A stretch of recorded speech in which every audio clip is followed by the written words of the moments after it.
소방공무원 수험생 여러분 안녕하십니까? 이번 시간에 이제 새로운 커리를 들어가도록 하겠습니다. 드디어 여러분들이 이제 저희가 문제풀이로 왔습니다. 그죠? 긴 이론을 저희가 2회 독했죠. 그죠? 기본 이론과 이제 심화 이론 하고요. OX까지 이제 마치고 이제는 이제 관연도 기출 문제풀이 강의로 한번 들어가 보도록 하겠습니다. 자, 일단 계획은 12월 말까지는 제가 이 강의를 이제 진행할 예정이고요. 내년에는 이제 모의고사로 해서 여러분들하고 이제 문제를 이제 조금 더 많이 풀어보는 시간을 제가 한번 가져보도록 할게요. 아셨죠? 자, 이론반이나 심화이론 시간에 제가 틀림없이 모의고사를 계속 붙여드렸습니다. 계속 모의고사 붙여드리고 여러분들하고 계속 얘기를 하면서 이런 문제가 있다. 문제를 꼭 풀어보셔야 된다. 그래야 나중에 이제 우리가 문제를 딱 받았을 때 당황하지 않는다. 그래서 최대한 문제를 더 많이 드릴 거고 문제풀이 시간은 더 많이 드릴 겁니다. 문제를 더 많이 드릴 테니까 여러분들이 많이 풀어보시고 저하고 또 얘기를 한번 해보자고요. 아셨죠? 자, 문제풀이 같은 경우는 일단 책이 여러분들 나왔는데 한 400페이지 정도 되더라고요. 학개론이 한 400페이지 정도 되고요. 문제책 구성 같은 경우는 일단은 챕터별로 해서 쭉 나와 있습니다. 챕터별로 해서 앞에 단원별 문제라고 해서 여기는 말 그대로 단원별 문제. 그래서 우리 앞에서 배웠던 여러분들 단원별로 이제 제가 문제를 뿌려놨거든요, 여러분들. 근데 문제를 뿌려놨는데 이 문제로 뿌려놓은 거를 보시면 이게 보통 제가 17년도, 그치? 17년도 이전 문제로 구성을 해놨어요, 여러분들. 아셨죠? 그래서 우리가 문제가 공개되기 전 이전 문제를 가지고 제가 단원별 문제 다 뿌려놨거든요. 챕터별로. 그래서 여러분들이 주제별로 조금 풀어보셔야 돼요. 아셨죠? 그래서 파트 1이죠. 이 챕터가 아니고 파트. 파트 1에 뿌려놨고요. 그리고 파트 2죠. 파트 2는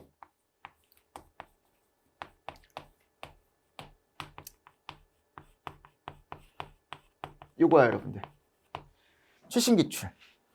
그러니까 이 최신기출이라는 건 뭐냐면 말 그대로 여러분들 우리가 최근에 봤던 게 이제 22년이죠. 22년부터 공개된 18년도까지 요 문제를 제가 이 안에다가 다 넣어놨습니다. 그래서 저는 여기를 여러분들하고 같이 풀 거고요. 요 22년에서 18년도 같은 경우는 제가 예전에 이론책 있죠. 우리 이론책 보면 그 날개 문제에 관연도 들어가 있었잖아. 그치? 그 관연도가 다 여기에 들어가 있던 거야. 그치? 그러니까 그거를 이제 20문제씩 회차별로 모아서 여러분들이 풀어볼 수 있게 제가 넣어 놓은 거예요. 무슨 말씀인지 아시겠죠? 해서 일단 수업은 여기 중심으로 나갈 거고 자, 여기 같은 경우는 여러분들이 각자 풀어볼 수 있게 그리고 나서 제가 이제 문제로 뭐를 드릴 거냐면 과거 기출을 드릴 겁니다. 이제 뭐 11년도부터 뭐 14년 해가지고 제가 회차별로 정리해 놓은 게 있어요. 타이핑해서 그거를 여러분들 계속 올려드릴 테니까 주마다 여러분들이 각자 풀어보시고 과거 문제와 현재 문제를 한번 비교해 보세요. 난이도가 어떻게 바뀌었는지 아셨죠? 과거 문제는요, 제가 봤을 때 10초? 진짜 10초면 한 문제씩 풀어요, 여러분들. 내가 왜 이런 얘기를 하는지 나중에 한번 풀어봐. 여러분들이 풀어보면 야, 문제가 이렇게 쉬웠어? 그러니까 그냥 현상, 뭐 예를 들어 블레비다라고 하면 블레비 설명을 주고 이게 뭐냐? 1, 2, 3, 4 거기 블레비가 있어요, 여러분들. 10초 딱 포인트 되는 단어만 딱딱 집어가지고 블레비네? 플래시 오버네? 이렇게 그냥 찍을 수 있는 문제 정말 쉬웠죠? 진짜 여러분들. 그래서 예전에 소방시험이 뭐 그런 얘기가 좀 그럴 수 있지만 타 직렬에 비해 너무 시험이 쉽다라고 해가지고 타직렬하다가 안 되는 친구들 있죠. 야, 이거 막 일반직 공무원은 막 너무 어려워 시험이. 그러니까 이제 막 유입이 많이 됐었어요. 야, 소방직은 뭐 한 달, 2달 공부하면 된다더라. 진짜 어떻게 보면. 그러니까 어떻게 보면 소방에서 약간 부끄러운 거였지 예전에. 그러니까 너무 이게 수준이 낮으니까 다른 직렬에 비해. 근데 지금은 안 그렇잖아요, 여러분들. 지금 많이 올라왔죠. 지금 여러분들 소방 그냥 이렇게 막 멋모르고 덤볐다가 피봅니다, 여러분. 왜냐하면 면접이랑 체력도 늘어났죠, 그죠? 그러니까 그만큼 소방도 이게 많이 올라왔어요, 여러분들. 많이 올라왔기 때문에. 그렇다고 기출문제를 안 풀어볼 수는 없잖아요, 옛날 기출문제를. 그래서 옛날 기출문제를 제가 드릴 거예요, 아셨죠? 근데 놀라지 마시라고. 야, 시험이 이렇게 쉬웠어? 시험이 이렇게 쉬웠어? 근데 11년도면 여러분들 몇 년 전이야? 12년 전이잖아, 그치? 11년 전. 그때하고 바뀐 게 없으면 이게 소방이 내가 봤을 때 크게 좋은 종목이나 이런 게 아닌데 소방도 이제 점점 더 좋아지는, 좀 더 이제 좋아지는 거죠. 어떻게 보면. 이게 너무 쉬워도 안 돼요, 여러분들, 시험이. 너무 쉬워도 경쟁률 높아지고 평균만 높아지고 공부하는 사람만 이제 합격할 수 있는 시험이 점점 돼가는 거죠. 저는 좋게 바뀐다라고 생각을 합니다. 그래야 이제 소방에 대한 어떤 인식이나 이런 것도 높아질 거고. 뭐 이거는 여러분들 제가 그냥 한 얘기고, 그죠? 그래서 제가 이렇게 나눠 드릴 거예요, 아시죠? 나눠 드릴 테니까 같이 한번 저하고 얘기를 한번 해보자고. 자, 그래서 일단 문제풀이 같은 경우는 다른 거 아닙니다. 목적이 다른 게 아니고 지금까지 우리가 2회독 4달 동안 공부를 하면서 이론 학습이 얼마나 잘 돼 있느냐를 다시 한번 체크하는 거거든요. 그래서 문풀책을 제가 처음에 이제 만들 때 야, 그냥 문제풀이 책이니까 문제풀이만 넣자. 문제풀이만 넣자. 그러니까 볼륨이 너무 작아. 여러분들 문제만 넣으니까 막 뭐 책이 막 200페이지 막 이래요.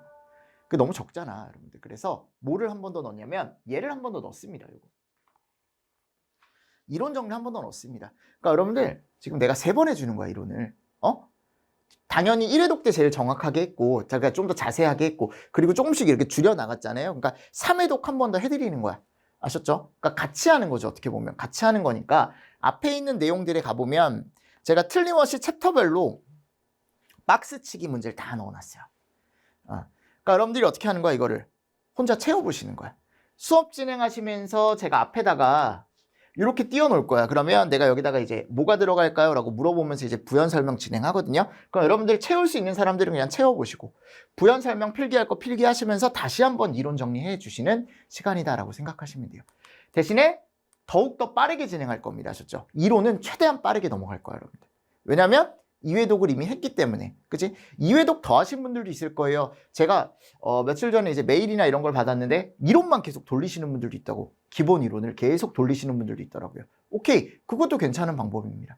그래 놓고 나중에 어차피 이렇게 이제 이렇게 정리되어 있는 내용이 어차피 또 여기 책에 들어가 있기 때문에 이거는 여러분들이 이론을 많이 돌리면 충분히 다 채울 수 있거든.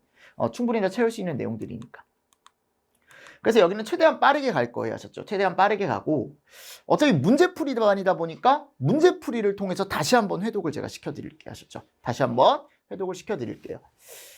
자, 세 번째가 보면 이제 문제마다 제가 요거를 넣어놨어요. 요거 동그라미, 뭐 세모, X, 뭐 다른 건 아니고 내가 문제별로 문제가 딱 있었을 때 내가 풀 수 있는 문제는 동그라미, 그치? 내가 확실하게 조금 이제 애매하다? 조금 내가 학습이 조금 더 필요할 것 같다? 세모. 아예 못 푼 건 X. 이런 식으로 체크하면서 문제별로 여러분들이 이 문제는 내가 못 풀었던 문제야. 이렇게 체크할 수 있게 제가 넣어놓은 거니까. 회독수를 늘릴 수 있게 제가 이것도 해드린 거예요. 어차피 제가 항상 말씀드리지만 동그라미 친 문제들 있죠. 그거는 나중에 봐도 여러분들이 풀어요. 무슨 말씀인지 아시죠? 근데 틀린 문제 있지. 틀린 문제는 계속 틀린다, 여러분들. 그러니까 확실히 학습을 해주시라는 거지, 틀린 문제는. 자, 그리고 다음 주부터 제가 이제 1주차는 내가 이제 강의만 진행을 하고 2주차부터 제가 또 첨부 파일로 계속 뭐를 올려드릴 거냐면 관연도 문제풀이, 관연도 기출 문제 요거랑 해설 같이 이제 붙여드릴 테니까 여러분들이 또 질문 있거나 이러면 같이 또 얘기를 한번 해보면 될 것 같고요. 자, 이제 내년 이제 4월이 시험이니까 우리가 1월부터는 이제 뭐를 할 거냐면 모의고사를 계속 진행을 할 겁니다. 아셨죠? 모의고사 계속 진행을 할 거고요.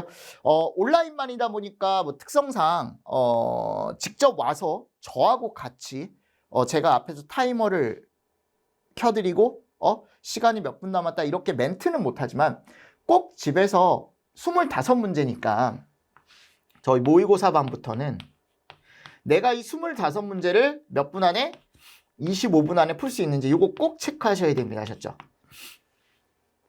근데 제가 봤을 때 25분 딱 채우면 안 돼요. 여러분들 원래는 더 빨리 풀 수 있어야 돼요. 아셨죠?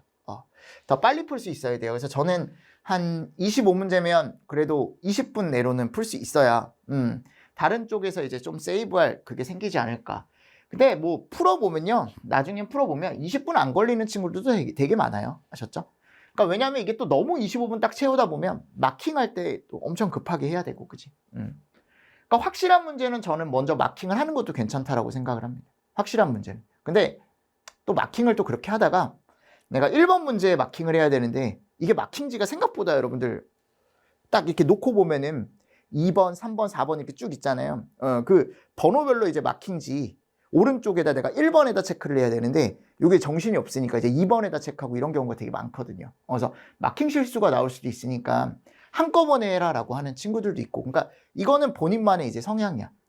저는 예전에 이제 시험을 보잖아요. 좀 이제 시간이 모자란 시험이 있으면 먼저 제가 눈에 들어오는 문제부터 다 풀어요.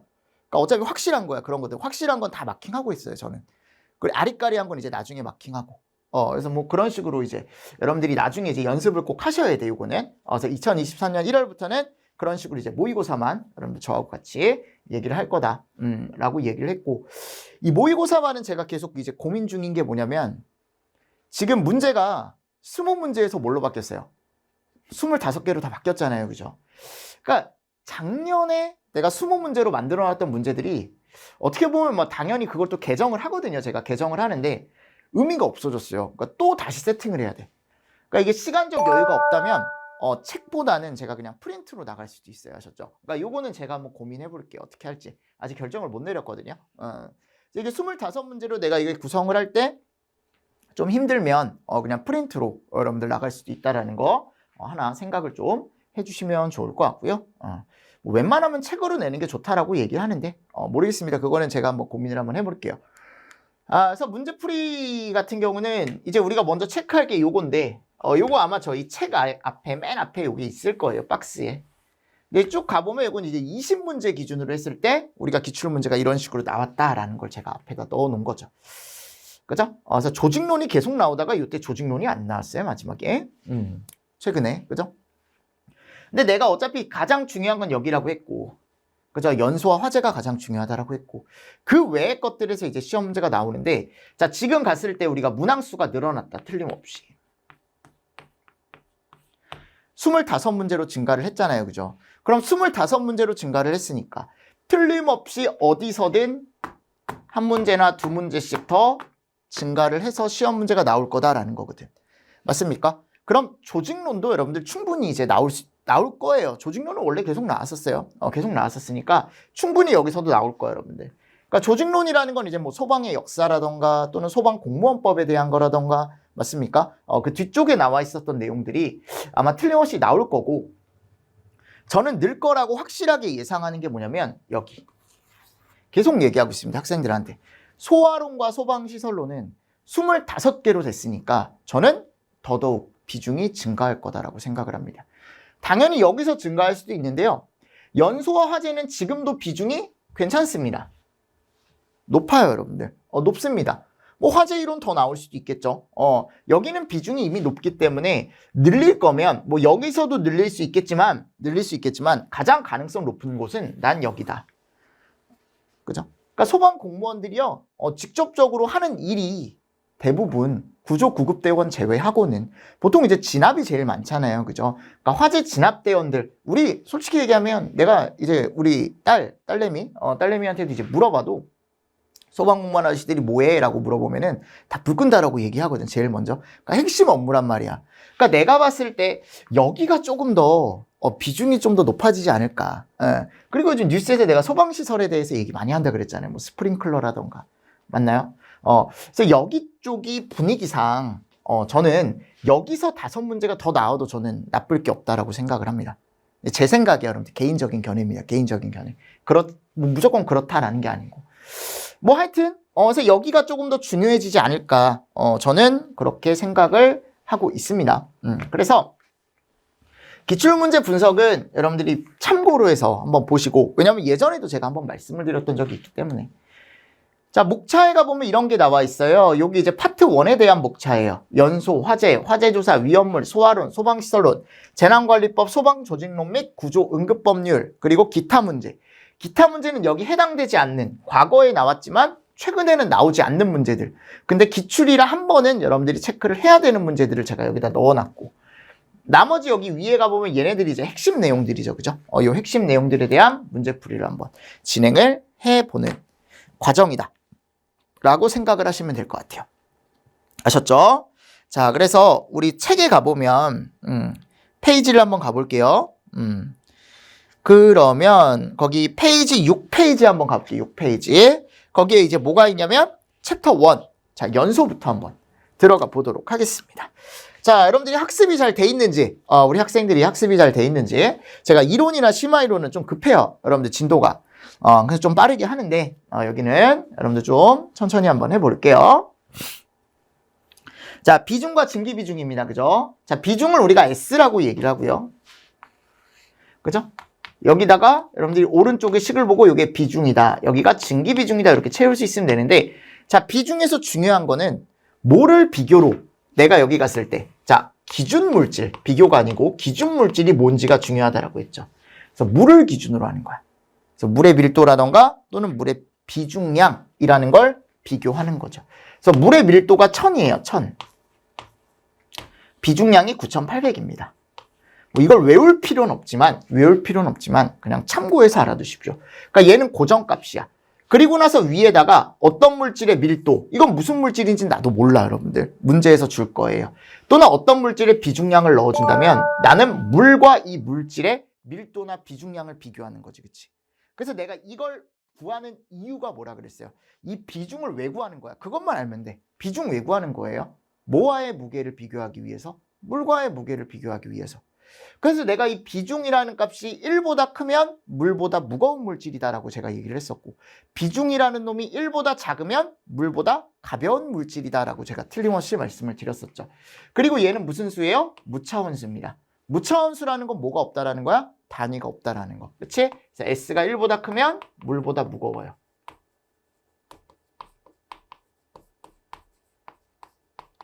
S가 1보다 작으면 물보다 어떻다라는 거야? 가볍다라는 걸 얘기한다.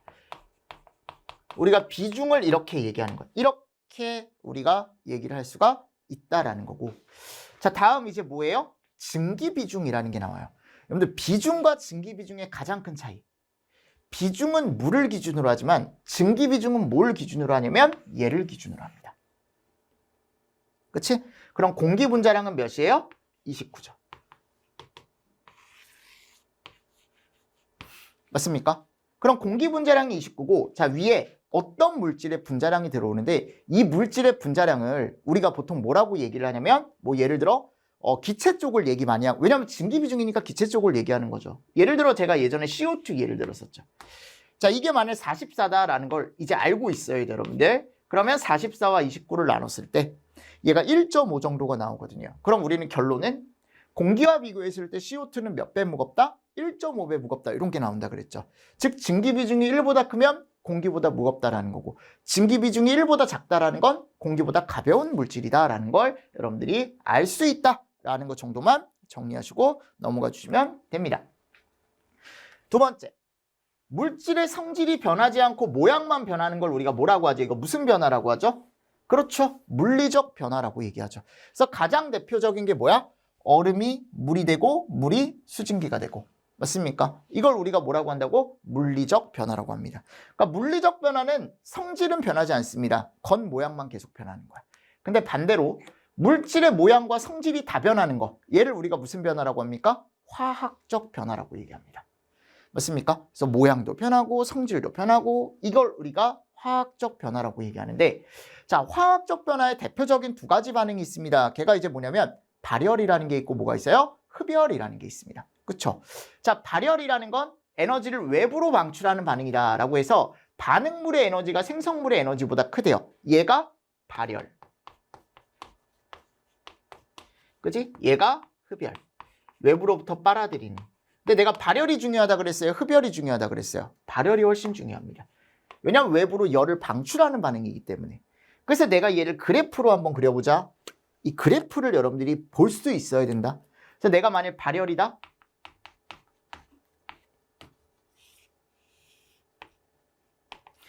자, 갔을 때 여기 에너지 값, 처음에 에너지 값이 이만큼이었어. 그치? 그러니까 얘가 반응물이다. 반응물. 그럼 반응물이 반응을 거치면 얘가 생성되는 물질의 에너지가 어떻게 되더라? 이게 아래로 내려가는 거지. 다운되는 거지. 그치? 왜냐면 바깥쪽으로 내가 뭐를 냈기 때문에, 에너지를 방출을 했기 때문에. 맞습니까? 에너지를 방출.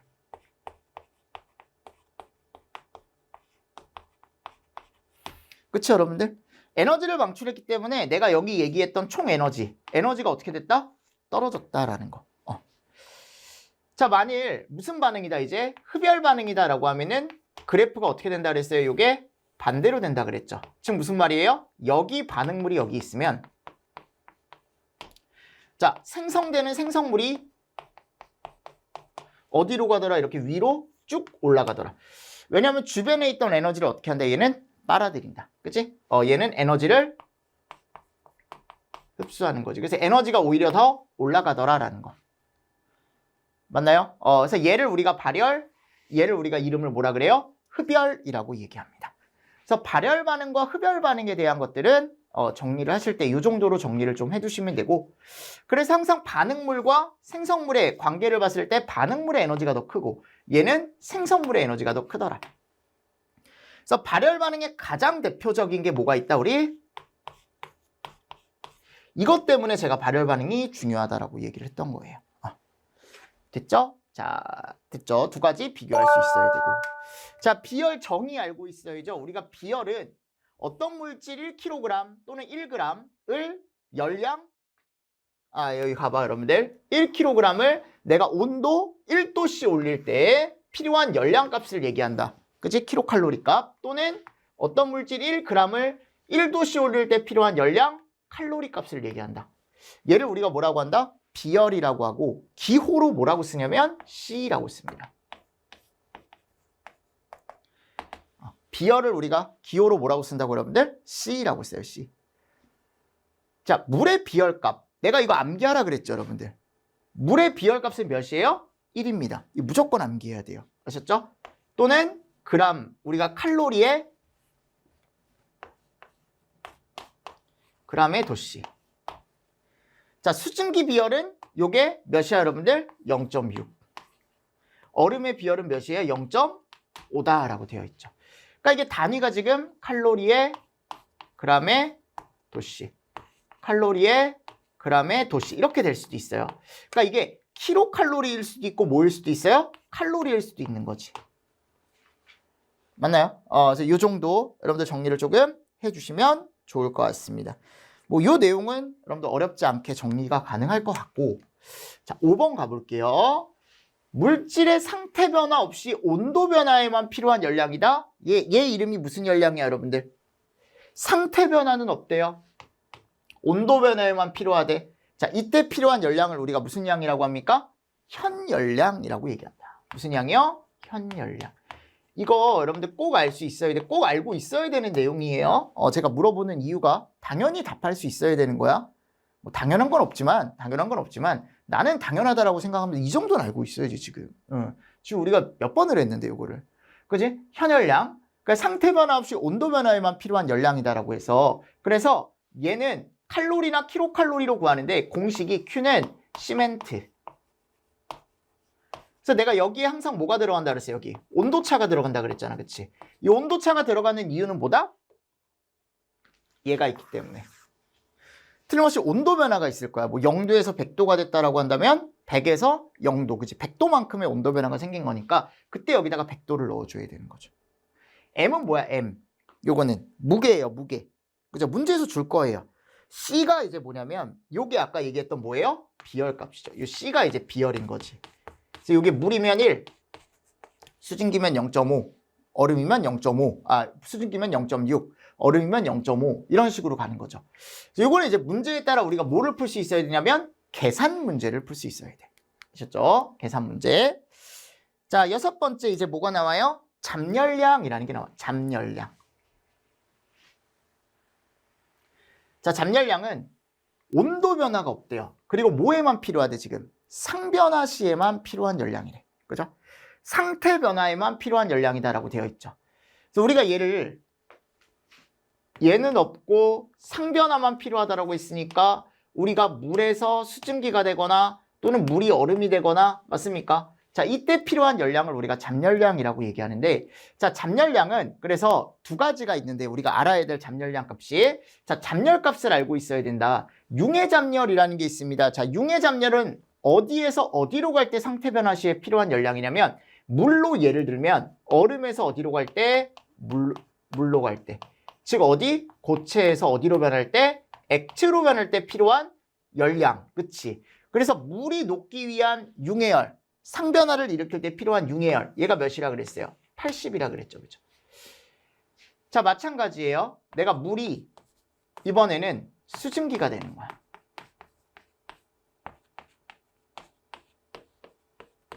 액체가 기체가 되는 거죠. 그쵸? 자, 이때 필요한 열량. 이게 몇이라 그랬죠, 제가? 잠열값이 539라고 했죠. 그쵸? 그래서 우리가 얘를 뭐라고 쓰는 거야? 이거를 R이라고 쓰는 거야. R. 감마값이라고 쓰는 거야. 보통 감마라고 읽기도 하고 또는 그냥 R이다라고 읽거든요. 그럼 Q는 뭐다? RG다, RG. 그래서 우리가 현열량은 시멘트, 잠열량은 RG.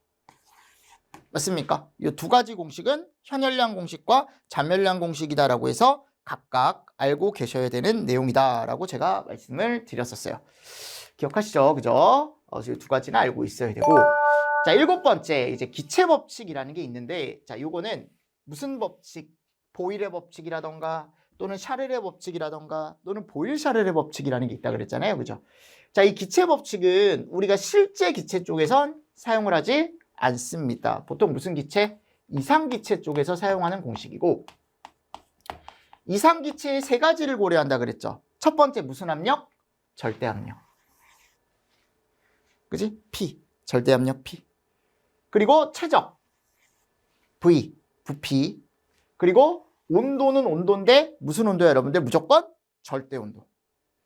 절대온도. 절대온도니까 우리가 도시의 절대온도는 켈빈이다라고 해서 쓴다 그랬죠. 그죠? 그래서 켈빈을 쓴다. 켈빈. 자, 첫 번째 무슨 법칙이 있다? 보일의 법칙이라는 게 있다. 자, 보일의 법칙은 이 조건을 여러분들이 찾아주셔야 돼. 아셨죠? 그러니까 이상기체 문제예요. 이상기체 문제인데 조건에 그게 있을 거야. 온도가 일정하다라는 게 있을 거예요. 그럼 우리는 공식을 PV는 항상 어떻다? 일정하다. 근데 소방 쪽에서 얘가 잘 안 나올 것 같은 이유는 뭐냐면 보통 화재시라는 걸 가정을 많이 하거든요. 그러니까 화재시를 가정하기 때문에 솔직히 얘기하면 온도가 안 오를 수가 없어요. 그치? 그러니까 뭐 20도였어. 처음에 화재 현장의 온도가 20도였어. 평상시에. 그러다가 화재가 나서 200도까지 올라갔대. 그러니까 절대 온도가 같을 수가 없다. 이 조건을 만족시키기가 쉽지가 않다. 그래서 보일의 법칙은 그냥 이런 게 있다라는 거 정도 제가 알고 계시라고 했고, 이렇게 곱하기로 표현이 돼 있다라는 건 서로 뭐하다라는 걸 얘기한다? 반비례하다라는 걸 얘기한다.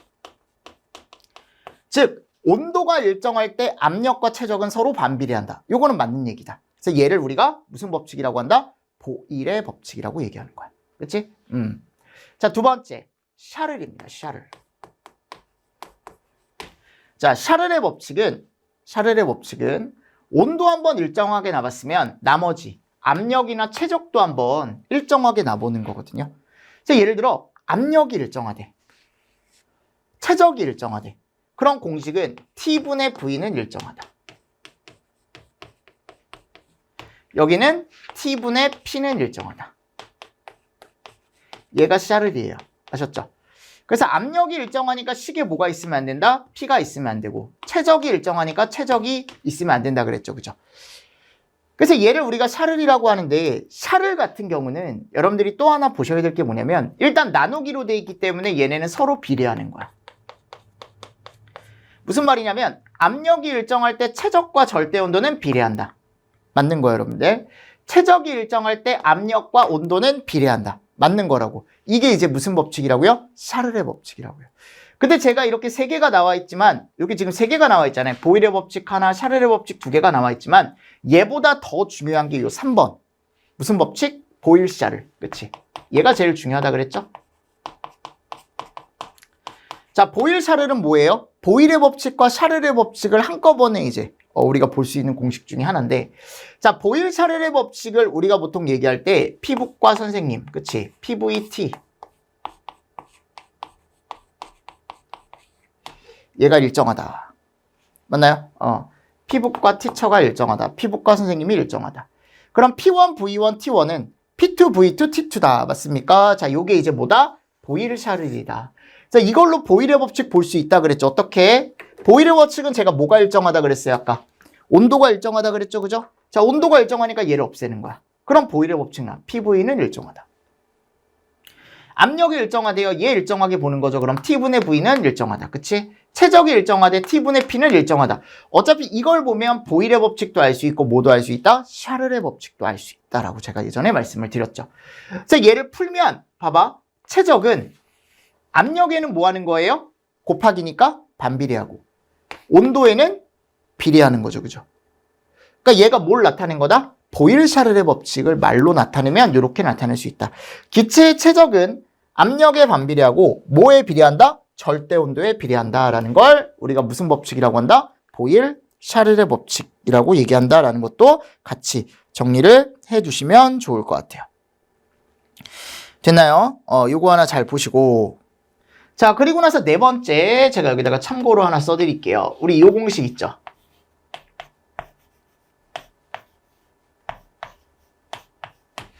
자, 이게 뭐였어요? 이상기체 상태 방정식.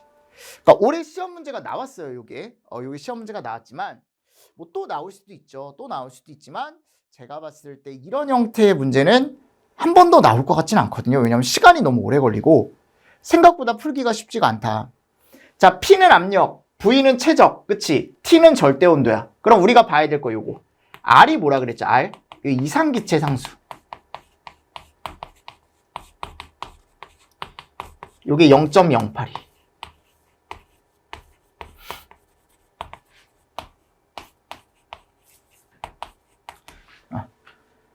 됐습니까? 요게 킬로몰일 수도 있는데 그냥 킬로그램이라고 우린 얘기할게요.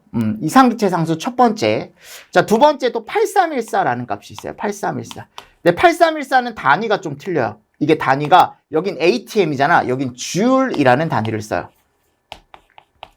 이 주울이라는 걸 우리가 뉴턴으로 다시 쓸 수가 있어요. 뉴턴 메타. 뉴턴 메타라고 다시 쓸 수 있습니다. 얘를 다시 표현하면 아셨죠? 그래서 이 P 단위 있죠. 이 P 단위. 얘가 압력이라 그랬잖아. 그치? 요 단위가 파스칼 단위일 수도 있고 ATM을 쓸게요. ATM 단위일 수도 있고 ATM 제가 압력 단위라고 제가 말씀드렸죠. 예전에. 두 번째 파스칼 단위일 수도 있거든요. 그래서 ATM 단위면 얘를 쓰는 거고 파스칼 단위면 얘를 쓰는 거야. R값에다가. 근데 보통 시험 문제는 요거 많이 나오죠. 저번에도 요걸로 나왔고. 자, 그리고 M분의 W. W는 뭐야? 무게. 또는 질량.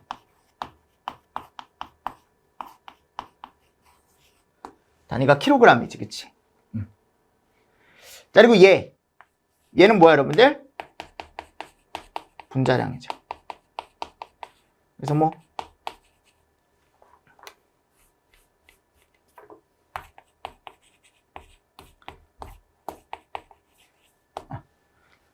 맞습니까? 그래서 이런 것들이 이제 나오더라. 이런 것들. 이런 것들이 여러분들 나와서 이제 문제를 풀 때 우리가 풀 수 있어야 된다라는 거. 대입만 하시면 되는 거야. 대입만. 그리고 우리가 M분의 W를 보고 얘를 N이라고 볼 수 있고 얘를 또 우리가 뭐라고 하냐면 몰수라고 얘기합니다. 뭐라고 얘기한다고 여러분들? 몰수라고 얘기합니다. 몰수. 됐습니다. 이 정도. 요거 여러분들 식정도는 한번 살짝 보시면 좋을 것 같아요. 자, 그리고 소방에서의 열 전달 방법은 제가 몇 가지가 있다 그랬죠? 3개가 있다 그랬죠? 그죠? 자, 열 전달 방법에 뭐 있습니까? 전대복 있죠? 전도, 대류, 복사. 맞나요? 자, 전도는 보통 어디에서? 그치? 고체에서. 자, 보통 언제? 초기 쪽에서. 대류는 액체나 기체. 초기 쪽에서. 맞습니까? 이렇게 여러분들이 동그라미 치면서 다시 한번 복습해 보시면 되고, 또는 얘는 정지유체.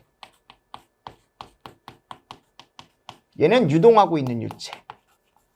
쪽에서도 일어난다. 근데 보통 고체 쪽에서 많이 일어나고 얘는 액체나 기체 쪽에서 많이 일어난다라고 제가 얘기를 했었죠.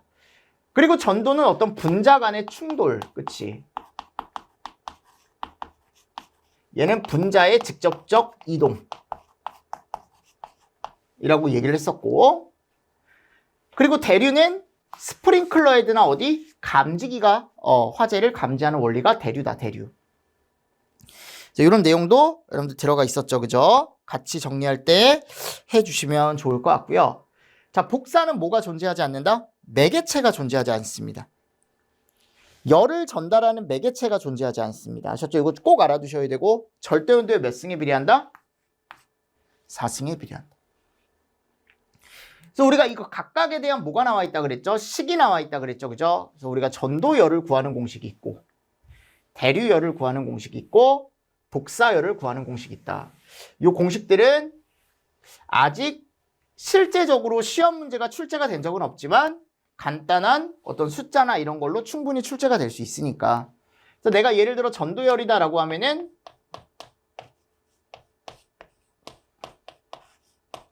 그치? 이렇게 된다 그랬지? KTXA 맞습니까? 그래서 K는 열 전도도고 여기가 보면 개수 열 전달 개수 값이고 델타 T는 온도차 X는 이 두께지 여러분들 두께 A는 면적입니다. 맞습니까? 이걸 대입을 했을 때 우리가 뭐를 구할 수 있다? 요 Q값 와트라는 걸 구할 수 있다. 그죠? 참고하시고 여기 지금 온도차 들어가 있다라는 거. 자, 뉴턴의 냉각 법칙은 마찬가지야. 대류열을 구하는데 여기서 H의 A의 델타 T, 그치? 그 여기서 내가 두께만 빼주면 된다 했죠. 두께만 빼주면 이 대류열 공식이 나온다. 그래서 얘도 마찬가지. 얘가 이름이 뭐냐면 뭐 개수값. 그죠? 요게 이제 면적이고요. 여기 뭐가 들어와요? 온도차가 들어오는 거지. 그지? 됐습니까? 자, 이거 복사입니다. 복사. 자, 복사 같은 경우는 여기 가보면 스테판 볼츠만의 법칙이라는 게 있어요. 그죠? Q는 시그마의 입실론의 A에 얘가 들어가 있는데 얘가 복사열이거든요. Q 와트. 자, 중요한 게 뭐냐? 요거. 시그마는 알고 있어야 돼. 얘가 시그마라고 있는데 얘가 계속값인데 5, 6, 7, 8. 그지? 요거 알고 있어야 된다 그랬고 요거 흑채면 1이다. 면적이다. 자, 여기 갔을 때 온도에 틀림없이 4승이 붙어 있죠. 얘가 무슨 온도의 4승이다? 절대 온도의 4승이다. 맞습니까? 다른 데는요, 여러분들 절대 온도가 아니어도 돼요. 근데 여기는 무조건 절대 온도예요. 복사열은. 아셨죠? 그것만 좀 포인트 잘 따서 알고 계시면 좋을 것 같고요. 자, 온도 같은 경우는 제가 예전에 섭씨와 화씨 간에 뭐가 가능해야 된다? 우리 단위 환산을 할 수가 있어야 된다라고 틀림없이 말씀을 드렸었죠. 그래서 화씨를 섭씨로, 섭씨를 화씨로 바꾸려면 요 공식을 알고 있는 게 좋다. 그래서 우리가 화씨는 9,5C의 3이다. 그래서 내가 섭씨라는 온도를 알고 있으면 섭씨를 대입을 해주면 여기에 뭐가 나온다? 이제 화씨가 나온다라고 했죠. 그죠? 그래서 화씨가 나와서 더하기 32 해주면 뭐가 나온다? 이제 화씨를 구할 수가 있다. 우리가. 어차피 이 공식이나 제가 똑같은 공식이라 그랬잖아. 그치? 조금 더 쉬운 공식은 난 얘라고 생각한다. 그래서 95C32라는 공식 알고 계시고 켈빈 온도 구할 수 있어야 돼. 켈빈. 그래서 내가 도씨에다가 몇을 더해줘요? 273을 더하는 거지. 랭키는 화씨에다가 몇을 더해요? 460을 더하는 거죠. 맞나요? 그래서 섭씨 온도와 랭킨 온도라는 섭씨 온도와 화씨 온도에 대한 절대 온도까지 정리를 해주시면 우리가 처음에 배웠던 연소에 대한 어떤 기초 이론을 제가 이렇게 이제 설명을 드렸던 거고, 두 번째가 보면 이제 뭐가 나오냐면, 자, 이제 연소의 정의가 나온다. 그지? 자, 그럼 연소의 정의는 조금 쉬었다가 제가 또 여러분들하고 얘기를 한번 해보도록 하겠습니다. 그래서 수업 진행을 어떻게 되시는지 아시겠죠? 그죠? 최대한 빠르게 이론을 한번 쭉 치고 그 다음 이제 뒤에 가서 또 이제 문제를 풀어보자라고 말씀을 드렸습니다. 그래서 이런 식으로 수업을 진행을 할 거예요. 하셨죠? 진행하다가 모르시는 거 있으면 여러분들 질문하시고 답변해 드리도록 하겠습니다. 자, 여러분들 이번 시간도 수고 많으셨습니다. 수고하셨습니다.